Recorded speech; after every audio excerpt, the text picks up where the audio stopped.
Jika ini terjadi, maka akan membuktikan prediksi kami sebelumnya bahwa suatu saat nanti yang diimpor bukan lagi komoditas pertaniannya saja, melainkan petani pun akan diimpor. Terima kasih pimpinan. Assalamualaikum warahmatullahi wabarakatuh. Saya Selamat dari fraksi PKS, nomor anggota 431 Dapil Jawa Barat 4, Kota dan Kabupaten Sukabumi. Pada tahun 2023 dengan berbagai alasan, pemerintah telah mengimpor beras sebanyak 3,6 juta ton. Lalu pada tahun ini pemerintah kembali berencana mengimpor beras sebanyak 3,6 juta ton, yang artinya dalam 2 tahun ini pemerintah sudah dan akan kembali memecahkan rekor impor beras tertinggi dalam sejarah, di mana kami menilai hal tersebut merupakan dampak dari buruknya tata kelola pangan selama 5 tahun terakhir ini. Akan tetapi alih-alih merekonstruksi pengelolaan pangan pemerintah, malah terus membuat kebijakan yang bertentangan dengan nilai-nilai kedaulatan dan kemandirian pangan. Sehingga melalui kesempatan sidang paripurna ini, saya ingin menyoroti beberapa hal masalah yang sangat penting dalam konteks pengelolaan pertanian yang saat ini semakin tidak jelas arah dan tujuannya. Padahal ketahanan pangan merupakan bagian dari nawacita yang dijanjikan Presiden Jokowi pada kampanye tahun 2014 yang lalu. Yang pertama, kami menyoroti rencana pemerintah untuk melakukan kerjasama pengembangan pertanian padi di Kalimantan yang melibatkan pemerintah Tiongkok. Menurut kami, rencana ini merupakan bentuk diskriminasi terhadap peneliti dan perguruan tinggi pertanian yang hampir tersebar di seluruh wilayah Indonesia.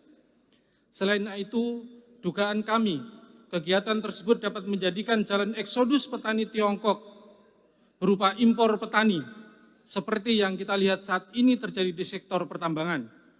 Jika ini terjadi, maka akan membuktikan prediksi kami sebelumnya bahwa suatu saat nanti yang diimpor bukan lagi komoditas pertaniannya saja, melainkan petani pun akan diimpor.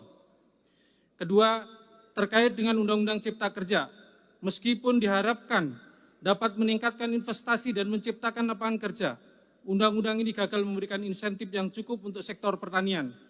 Hal ini terlihat dari rendahnya akselerasi realisasi investasi baik PMA maupun PMDN selama 4 tahun Undang-Undang Cipta Kerja disahkan, di mana capaiannya 4,87 pada tahun 2021 dan hanya meningkat secara moderat mencapai 5,7% pada tahun 2023. Artinya, keberadaan Undang-Undang Cipta Kerja ini tidak memberikan dampak signifikan terhadap sektor pertanian, yang malah meningkatnya liberalisasi pertanian dan pada akhirnya akan merugikan petani kita sendiri. Oleh karena itu, kami mohon DPR untuk meninjau kembali keberadaan Undang-Undang Cipta Kerja khususnya terkait dengan pengembangan sektor pertanian dalam arti luas. Ketiga, mengenai program Presiden terpilih, yaitu makan siang dan susu gratis. Kami meminta agar program tersebut harus menguntungkan petani dan peternak, bukan hanya menguntungkan pengusaha dan penguasa. Akan tetapi jika melihat data BPS 2023, produksi susu segar nasional yang hanya mencapai 980.000 ton per tahun, sedangkan kebutuhan dalam negeri mencapai 4,4 juta ton, kondisi ini dapat menjadi celah baru bagi para pemburu rente untuk bermain dalam kegiatan impor susu. Impor susu segar juga akan berdampak negatif pada industri susu dalam negeri yang saat ini sedang terkendala akan terbatasnya produksi akibat ancaman penyakit kuku dan mulut, serta beberapa penyakit ternak lainnya. Jika tidak ada upaya perbaikan industri susu nasional, maka kami mengkhawatirkan produksi susu dalam negeri akan semakin ditinggalkan.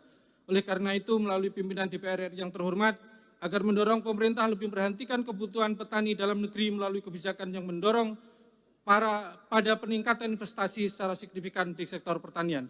Demikian yang saya sampaikan. Terima kasih. Assalamualaikum warahmatullahi wabarakatuh. Download Tribun X sekarang, menghadirkan lokal menjadi Indonesia.